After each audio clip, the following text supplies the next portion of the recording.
Peace, everybody. Sweet Science Boxing Academy. We back with another video. All right, man. So Andre Ward, he finally responds to the comments saying that the only reason why he retired was because that Artur Beterbiev and Dmitry Bivol was on the rise, and that he ain't want no smoke with him because someone had tweeted out saying Ward retired because he wanted nothing to do with Beterbiev or Bivol.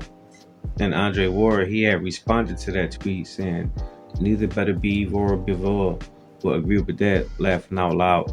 And someone has said at Andre Ward, the things people say on this app is very hilarious. Casuals will always be casuals though. And Ward, he had retweeted it, captioning it, you're right, but it doesn't matter. I'm a first ballot Hall of Famer for life. They have to deal with it, laughing out loud. And it is funny because when Andre Ward was dominating the 168 and then when he moved up to 175, Bivol or Artur Beterbiev was not calling out Andre Ward's name. Yeah, they were two up and coming undefeated fighters that you knew they were going to be champions one day, but neither one of them wanted no smoke with Andre Ward. Shoot, for that matter, they didn't even want no smoke with Kovalev, because y'all remember the times when Ward was fighting Kovalev. That's when Kovalev was the boogeyman at the division. I mean, like, he was knocking everyone out. If y'all think that Beterbiev and even David Benavidez, for that matter, is getting all this recognition of being like a terror in boxing, then y'all didn't see nothing, because back then, old media, HBO and everything, they was hyping up Kovalev and Gennady Golovkin. And it's funny because back then, Andre Ward, he fought the Dmitry Bivols and the Artur Beterbiev and his generation when he was inside the Super Six, fighting people like Mikhail Kessler, Carl Froch, Arthur Abram. Like, he was the man back then, and those dudes were top-notch fighters and hard punches. And in many cases, he dominated those guys. And one thing that's special about Andre Ward is he never fight two fighters the same. Like, he always go into a fight fighting someone differently. So each time he came inside the ring, you don't even know which type of Andre Ward you're gonna get. One fight he might maul you, one fight he might box you, one fight he might stay in the inside, one fight he might mix it up. Like, he did a whole bunch of stuff. He had a whole lot of things to his repertoire. That's what made him so special, because he could mix it up at any given moment.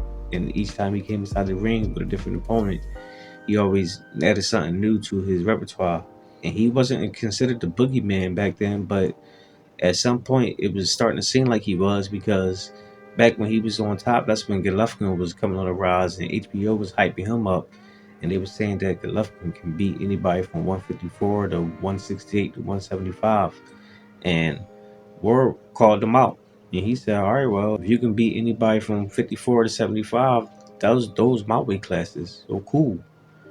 And Rock Nation, they offered them a fight. And from the reports, they saying they turned them down in 36 minutes.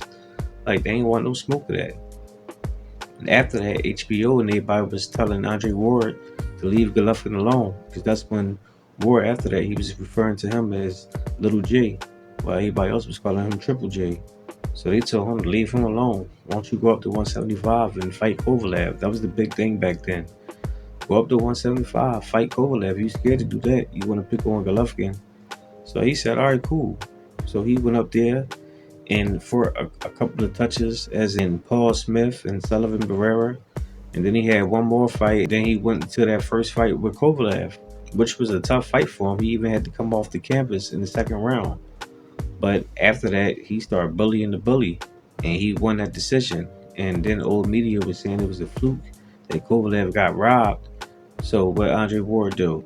He didn't want people to be questioning his win and questioning his legacy, because people were always going to say that, you know, you really didn't win that fight and everything, that Kovalev is still the better man.